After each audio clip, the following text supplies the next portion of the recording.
I arrived just after 9, holding the boxes with both hands so the bows wouldn't shift. Julian had texted the night before, "Come early if you want to help set up."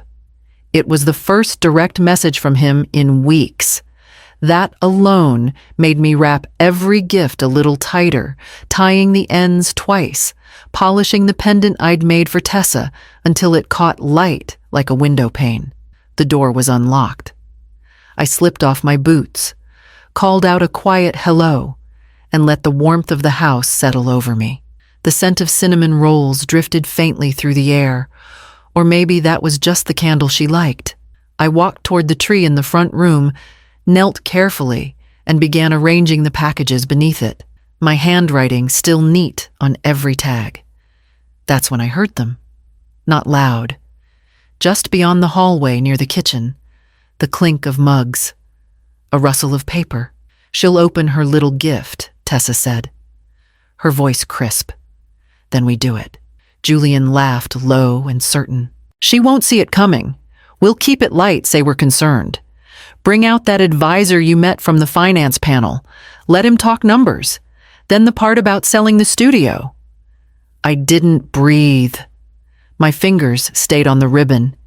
"She needs to hear it from someone besides us," Tessa added, "that her little arts and crafts aren't a retirement plan." Something inside me folded like a paper figure torn along a seam. I stood up, slowly, quietly. Then I turned and walked toward the guest room, counting my footsteps so I wouldn't forget the sound of them. I closed the guest room door without making a sound. The walls were the same pale cream they'd always been. But something felt thinner, like even the air knew I didn't belong here anymore. My hands trembled as I pulled the gift from beneath the folded sweater in my bag. I untied the ribbon, slowly slid the necklace out of its soft wrapping, and stared at it under the dull overhead light. The glass pendant shimmered faintly, catching flecks of color that reminded me of frozen lake water. I had chosen it because Tessa once said she liked cool tones. I wondered now if she had meant it, or if that had just been a moment of polite nodding during a birthday brunch years ago. I re-wrapped the necklace, tucked it deep into the side pocket of my overnight bag, and zipped it shut. The rest of the gifts I left in their place beneath the tree. They were for the others, nieces, nephews, family friends I barely knew, but always remembered. They hadn't done anything wrong. I glanced once toward the living room before turning back. That's when I noticed it. The mantel above the fireplace was different. The photo of Julian and me taken on his college graduation day was gone. In its place, a black and white portrait of Tessa with her parents and sister sat centered in a gold frame. Polished, elegant, intentional. My fingers curled into my palm. I didn't say goodbye. Outside, the clouds were low, hanging like wet cloth. I drove for over an hour past houses lit with wreaths and lights I couldn't look at directly. The roads were nearly empty. When I finally pulled into a rest stop near the state line, I didn't get out. I just sat there with my coat still zipped, my hands folded around the box in my lap. The windows fogged with my breath, soft and rhythmic, as if I were waiting for something. Or someone. But no one came. I turned the key again. My house wasn't far now. I turned the key slowly, half expecting the lights not to work. But the little lamp by the bookshelf flickered on, warm and steady. The house smelled faintly of cedarwood polish and old paper. It wasn't grand, but it was mine.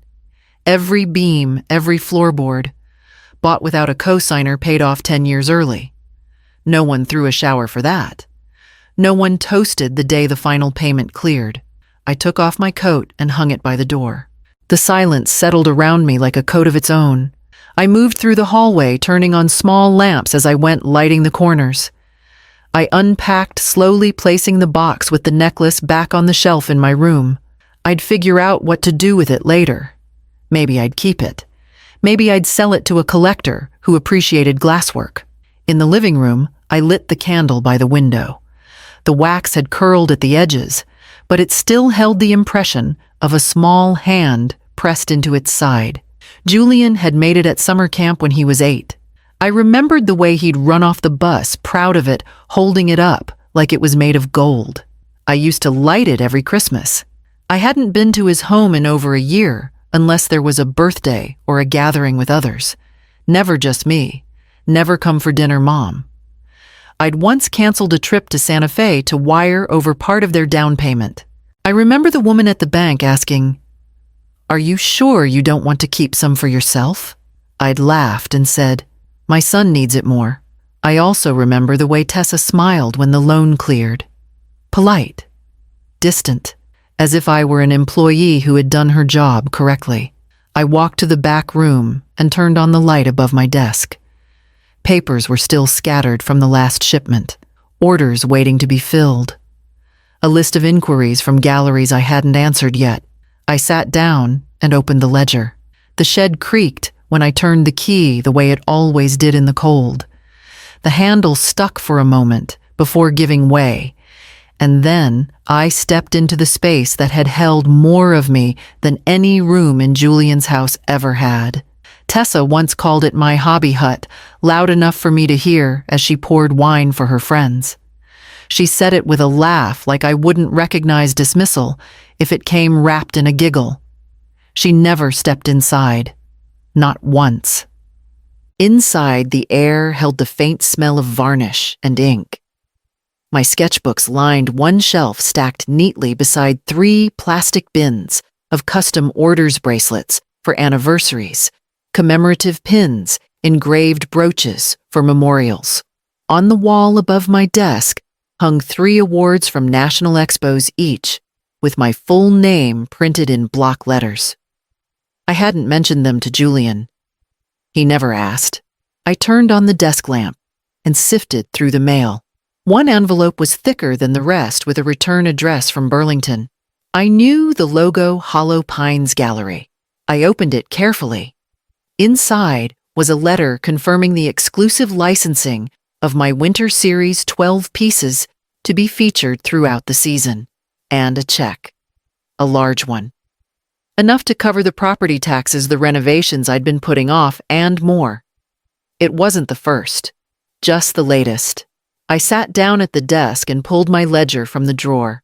The numbers were there, plain and quiet, nearly 7 figures, all earned in silence through midnight sketching and early morning soldering. No posts, no press releases. Just years of hands-on work. Work that Julian had never taken the time to see. My fingers hovered above the calculator, then fell away. I didn't need to run the numbers again. Instead, I opened a folder of pending orders and began sorting them by date. A small envelope slid free from between the pages, pale blue with neat handwriting. I hadn't seen it before. It wasn't from a customer. It had Julian's name printed in the corner. Perhaps my grandson had slipped it in while I wasn't paying attention. The envelope was thin, almost weightless, but my fingers didn't move once I recognized the handwriting. It wasn't addressed to me. It said Julian Mercer in clean, practiced loops. I turned it over. No seal, no stamp, just tucked shut, like something passed between hands in a hurry. It must have slipped into my paperwork when I brought everything home that night, buried in the bundle of leftover wrapping paper I'd collected to reuse. I sat down and opened it, slowly, careful not to tear anything. Inside was a single typed page titled Draft Christmas Statement. At first, I didn't understand what I was reading. Then the sentences began to settle into place. We're worried about Mom's direction and choices. Her refusal to downsize or plan long-term puts her at risk. Selling beads online is not a sustainable retirement plan. I stopped breathing for a moment. My hand brushed over the lines as if to smudge them out. At the bottom, in bold red ink, someone had circled a final suggestion. Maybe suggest part-time assisted living, no signature, no warmth. Just a strategy posing as compassion. This wasn't a spontaneous conversation. It had bullet points. They weren't trying to help. They were trying to manage me like a project with poor returns. I folded the page and slid it back into the envelope, holding it for a long while before placing it in my desk drawer. So, that was the plan. Humiliate me in front of the family, paint it as concern, and send me off into some corner unit where I could make my beads in silence while they handled the real things. I stood up, slowly, walked across the room, and looked out the window toward the small tree in my yard. The same one Julian used to climb when he was 6, calling out for me to watch as he made it to the top. I walked back to the desk, pulled out a fresh sheet of paper, and began drafting something of my own. I didn't cancel the shipment. The instinct to shred the whole thing necklace wrapping paper every tender thought I'd packed with it had passed. Anger is loud at first, but it rarely lasts long when you've spent years learning how to swallow it without choking. Instead, I pulled out a fresh box. Plain white. No card this time. Just a length of ribbon I pressed smooth with my fingers before tying it in a single knot. Inside, I placed 2 things. The first was a flash drive.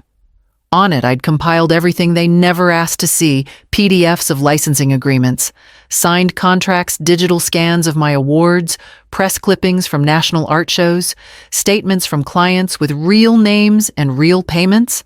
I included the patent paperwork for my folding pendant design. I made sure the revenue sheet was up to date down to the last decimal. There was no embellishment, no footnote, just the facts. The second was a letter. I wrote it on linen paper, the kind I usually reserved for gallery correspondence. Short, unemotional, just a paragraph. Since you're so interested in what I do, I thought I'd share everything. You'll find I've done just fine without your permission. Merry Christmas. I didn't sign it. I didn't need to. I folded the letter once, placed it on top of the drive, and closed the lid. There was no tremble in my hands. No hesitation, just the steady rhythm of choice. I drove it to the post office myself, handed it across the counter, and watched the clerk affix the label. Overnight. Tracked. Insured. I wanted no excuses about packages lost or delayed. When I returned home, the house was still. A kind of stillness I hadn't noticed before, not empty, not lonely, just mine. I poured a cup of tea, sat at the kitchen table, and opened my sketchbook, the one I hadn't touched in weeks. My pencil moved slowly at first, but it remembered the rhythm. It always did. By morning, I'd have something new to send. Christmas morning passed without ceremony. I didn't light the candle right away. I didn't open the blinds. I let the quiet come in first. By mid-morning, I roasted some vegetables, warmed a bit of rice from the night before, and laid out a place setting at the end of the table, the one I always used when Julian was little, so I could watch the driveway from the window. Across town, I imagined the rush of movement. Coats tossed on chairs, paper torn too fast, everyone pretending not to look at the clock. I knew exactly when she opened the box. Not because anyone told me, but because I felt it in the air. Something tightening, then breaking. A current of silence with weight to it. Not rage, not even insult. Just truth laid bare with no one left to argue. They had expected my smile, my nervous laugh, my soft apology for taking up space. Instead, they got a mirror. The hallway must have echoed when the door slammed. Tessa doesn't move quietly when she's unsettled.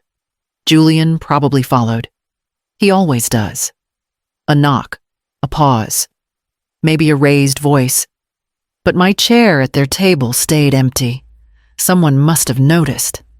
Asked, "Where's Mom?" No one would have had the right answer. Back in my kitchen, I poured a glass of red plaid, kind of blue, and let the trumpet drift through the room. My tree glowed softly, only a few ornaments this year. Mostly ones I'd made years ago. A ceramic dove, a wire star. No matching sets or magazine spreads. Just what was left after people stopped pretending. I ate slowly. I didn't check my phone. When the last notes faded, I stood and rinsed my plate, letting the water run a little longer than I needed to. Outside it had started to snow. Just a dusting, enough to cover the footprints from the mailbox.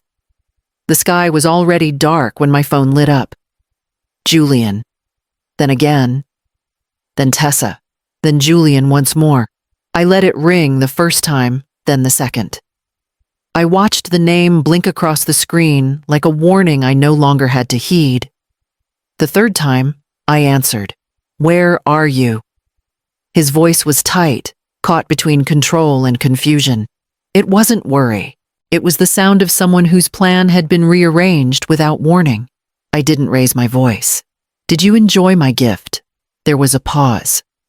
I could hear the murmur of voices in the background, a door closing softly, maybe a chair scraping back. He spoke again, slower. "What did you send, Tessa?" I turned toward the window and watched a line of frost creep along the glass. "Just what she asked for," I said. "Proof." He didn't speak after that. I waited a beat longer just in case there was something worth salvaging. But there was only silence, the kind that had always stretched between us when expectations went unmet. I didn't hang up in anger. I simply ended the call. Like you close a book you've finished reading twice. Then I placed the phone face down on the table and stood. There was nothing cruel in what I felt. No sharp victory. No smugness. Just the clean, steady breath of someone who had finally decided not to wait for permission to matter. I walked back into the studio where the air still held the smell of beeswax and graphite. The blue envelope was gone, tucked away in a file for things I didn't need to reread. Instead, I pulled a fresh piece of vellum from the drawer and began sketching the outlines of a new design. Something abstract, angular, weightless, and unbothered. The pencil moved without hesitation this time. A week passed without another call. The silence didn't sting the way it used to. It simply sat there neutral and still like snow that didn't melt because no one was rushing through it. I drove downtown on a clear morning, parked beside the courthouse, and walked in with the folder tucked under my arm. The clerk barely looked up as I slid the forms across the counter, documents finalizing the transfer of my studio into a non-profit trust. No more waiting for the next generation to notice what I'd built. I was going to hand them the tools directly. By that afternoon, the website was live. I uploaded the mentorship form, listed 3 holiday commissions open to new applicants, and marked the studio calendar through May. The orders had filled in faster than expected, some from long-time buyers, others from new names in small towns I'd never heard of. That evening, as I was sweeping the porch, Dana from next door walked over with a jar of cinnamon tea. We didn't talk much, just sat side by side as the sky dimmed and the streetlights clicked on one by one. Her daughter had left for college last year. Mine had never arrived. But the silence between us didn't ache. It settled gently. Later, I sat at the kitchen table and logged into my account. Numbers lined up neatly in rows, clear, solid, unshaken. I filed the receipts, marked the taxes, sent the commission confirmations. There was a waiting list now 3 months out. I scrolled to the contact list in my phone and paused. Then I tapped Edit beside Emergency Contact. I deleted Julian's name, not out of anger, just clarity. In its place, I typed in my niece Camille's number, the one who sent handmade cards every birthday without fail. I added her address, her email, her favorite color. Then I closed the phone and walked back into the studio. The morning light would be good for drying enamel. The holidays arrived without fanfare. No last-minute packing. No calculating how early I had to show up to be tolerated. Just a quiet Tuesday in December. Soft jazz humming from the kitchen radio and the smell of orange peel steeping in tea. I opened the letter after lunch. It was from Sienna, one of the first young artists I'd mentored after launching the nonprofit. Her handwriting was still as crooked as when she arrived that spring, nervous and full of questions. Now she had a gallery spot in New York and a winter residency lined up in Chicago. She signed the note with a sketch of a crescent moon, and a thank you I could feel in my chest. The studio was full these days, full of energy movement and names I hadn't known a year ago. Some came from halfway across the country, others from the neighborhood. The walls bore the fingerprints of all of them, and the waiting list, booked into summer. My house felt smaller now, though nothing had physically changed. It was just mine. No longer full of fear. No longer stuffed with expectation that someone might come through the door with an apology that fixed everything. That afternoon, a small box arrived. Plain brown paper. No return address. Inside was a photograph Julian, age 7, sitting on the porch in overalls with a bowl of watermelon in his lap. I remembered the moment. I remembered the juice dripping down his chin, the way he'd looked up to see if I was watching. There was a note folded beneath it. One word: sorry. I stood for a moment, holding the photo by its edge. Then I placed it gently into the drawer by the front door, the one where I kept extra keys and old batteries. I didn't need to call him. I didn't need to write back. Instead, I lit the candle by the window, let the wax soften, and sat down at the table with my sketchbook open. There was still work to do,